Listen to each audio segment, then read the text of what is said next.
Hi! So, magandang buhay everyone! And today's vlog, ayan guys, meron akong gustong i-share sa inyo and this will be ito yung eco-content ko sa buong year na to. And gagawan ko talaga to ng video lahat, day by day, sa mga moves ko, sa mga gagawin ko sa araw-araw. Dahil, alam nyo ba guys, na of course, hindi ko naman maikakaila na yun na nga, yung about sa debt or yung sa utang-utang. So, sa lahat ng mga pinanood ko ng mga videos, mga motivational videos, mga tips kung paano makawala. Kasi lahat naman tayo, no, gusto din naman nating maging yung ating debt-free or yung ating goal ay makawala sa utang. Since, hindi naman ito kagaya dun sa mga iba nating mga, alam niyo na, mga Pilipino din na umaabot ng milyon, hundreds, half million, yung mga debts nila. But thanks God, sa guidance ni Lord ay natatagumpayan nila nitong mabayaran matapos. So, peace of mind, yun yung pinaka talaga namang maa-attain mo kapag mawala ka dito sa ganitong genre ng buhay. So, yan guys ha. So, sinunod ko yung unang advice nila na kailangan dapat ilista mo muna yung mga pinagkakautangan mo. So, ako guys, in my 31st year of my existence, yes. Since nasabihan na rin ako na utangera, na walang nagtitiwala sa akin, ganito, ganyan.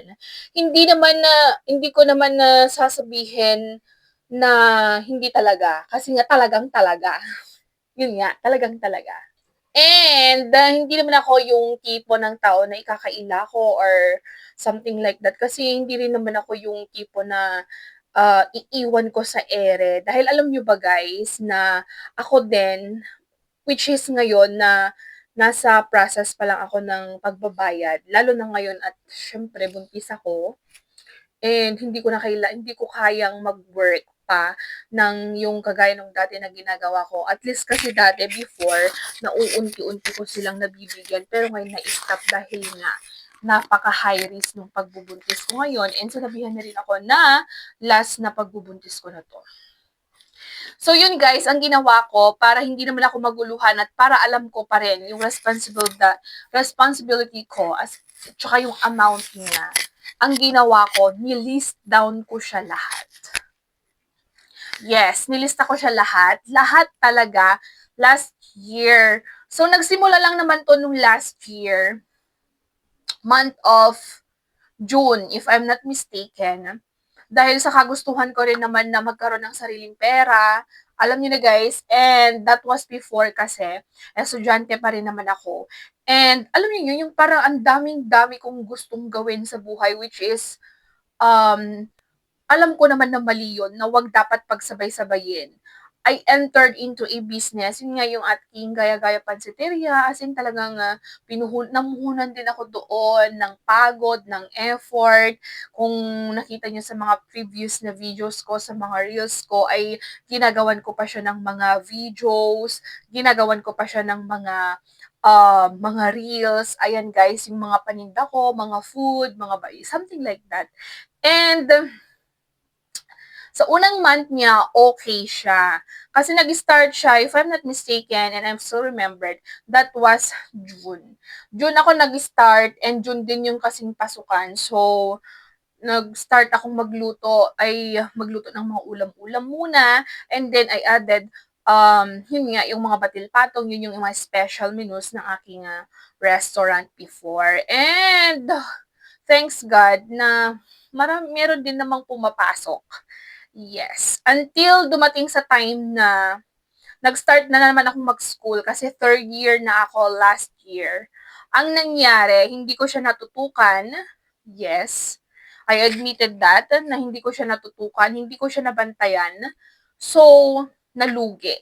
Yung kapital na binigay sa akin ng aking asawa ay nalugi. So, ang ginawa ko, just to maintain and para ma-continue pa rin yung alam mo yun, yung negosyo, kasi alam ko may papupuntahan siya. Kasi nga, ano na siya sa Facebook. Ayan, kapag may mag-order, may mga occasions, may nag-order na ng ang daming bila-bila. And ang nangyari, syempre, wala na yung puhunan ko. And sabi ng asawa ko nun, kung wala ka lang puhunan, stop na. Mag-focus ka na lang sa mag-aral. I mean, mag-focus ka na lang sa pag-aaral. So, ang nangyari, guys, sakto naman, nasa school namin, meron akong classmate na gusto ako, inofferan ako ng e-loan. So, for me naman, sabi ko sa isip ko, kaya ko ba to? Alam nyo guys, ang isa sa mga characters ko talaga is, mahilig ako mag-take risk without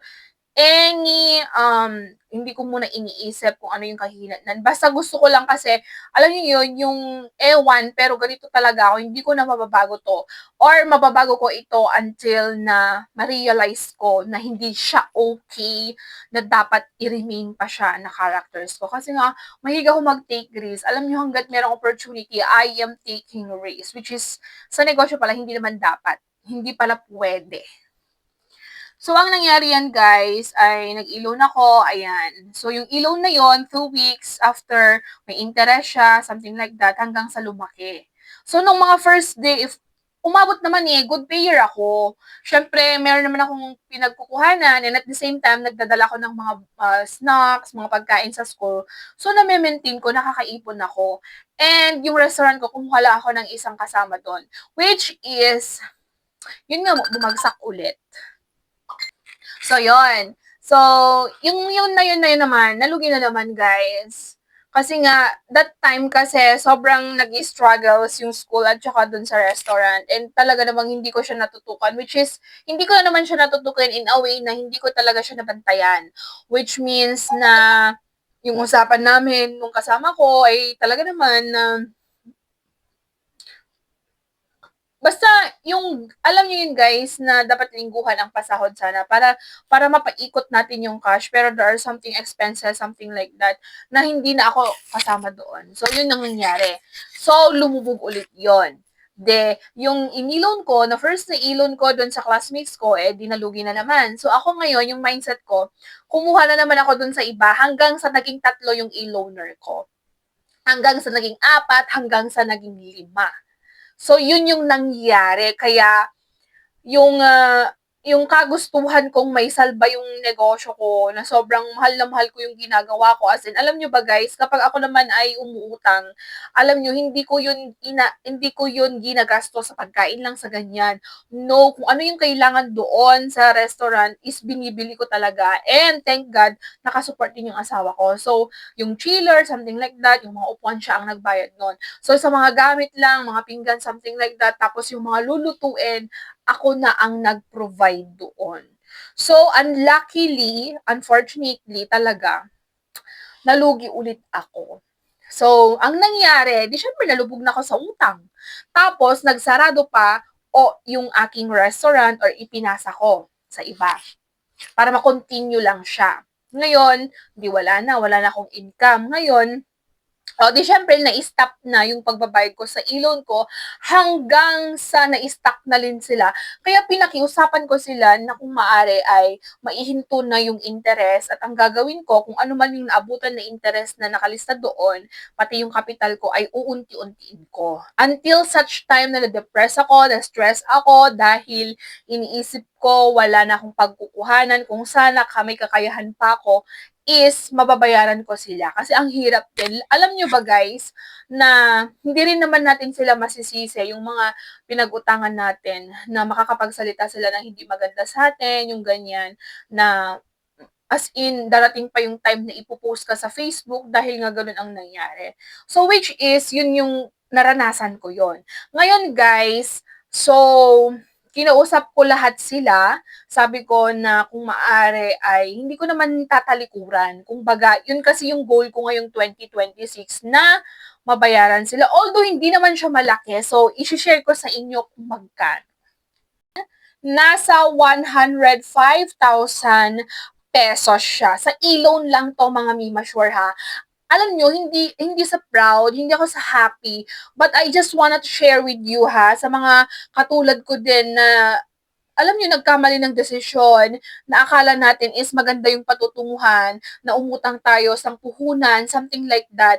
Maging aral din sa inyo ito. Hindi dahil porket may utang na kayo is mahihiya na kayong i-share sa inyo, sa iba. Alam niyo ako guys, umutang ako pero ina-admit ko sa sarili ko. Pero alam nyo, hindi na natin talaga maiiwasan na may mga tao talaga na i-judge tayo. Kung sino pa yung walang maibigay, wala pang maitulong, sila pa yung maraming masasabi. Despite na i-comfort ka, ganito, ganyan, mag-isip ka kung ano yung dapat mong gawin, kung ano yung mga income na kailangan mong gawin na ganito, dapat mag-ingat ka na, kailangan yung puhunan mo hindi gamit sa utang, yung ganon. So, alam niyo na yon. And ngayon, i-share ko sa inyo. So, si person A, ayan guys, from 28,000, yes ha, yung 28,000 na capital niya, yes, ganyan kalaki, pati yung interest niya, naging 14,000 siya. Tapos, nung recently, nagbigay ako ng 2,000. 12,000 yung remaining pa. Kay person B naman, yes, total of 7,500. Yung capital niya, tapos plus yung last na interest niya. Si person C naman, yung capital nito, yung person C na to, ayan guys, pakita ko sa inyo. Basta nilagay ko, hindi ko naman na kailangang i-mention, no? Yung person C naman is 11,500. So, yung 11,500, ang capital nun is 5,000. Tas yung remaining na pinaiwan ko talaga na interest para at least naman mapapaikot pa rin yun. Meron pa rin gunguna, yung parang meron pa rin ano yung pera nila.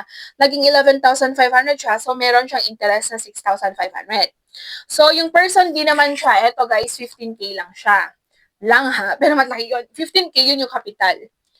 Tapos, yung last, yung pinakamalaki is yung person E, which is of 60,000 na until now naman is ongoing yung bayad. With a total of 105,000. So, yan ang total debt ko. All in all, as in sinulat ko talaga para alam ko kung magkano yung kailangan kong kitain sa isang buwan para makapagbigay ako and at the same time makakapag-save ako dahil nga buntis ako. Ayan guys, so sinare ko lang sa inyo yon. So sa next video natin, ayan, gagawan ko din ng video yung kung paano yung mga gagawin ko, kung ano yung mga ideas ko. Since meron na rin naman ako yung mga extra income, yun nga guys, yung passive income, kung baga, ayan, nasa sa akin na lang yun kung paano gagawin ko. Kasi nag-resign ako sa work ngayon and wala akong break talaga. As in, naka-stay at home lang ako. Pero meron din naman ako yung pinapaano, na kahit paunti-unti. Kasi, hindi ko sila kayang bayaran ng buo. Ito lang yung masasabi ko, hindi ko sila kayang bayaran ng buo, which is, hindi ko talaga sila kayang bayaran ng buo talaga. Na what I mean yung sabay-sabay. Hindi ko kaya. So, yun guys mag-follow kayo, mag-share kayo, and please, pa-like din ng pa-follow na rin po ng ating page. Ayan guys so sa next video, ilalagay ko dyan yung ating next video kung ano yung gagawin ko para makapag-ipon.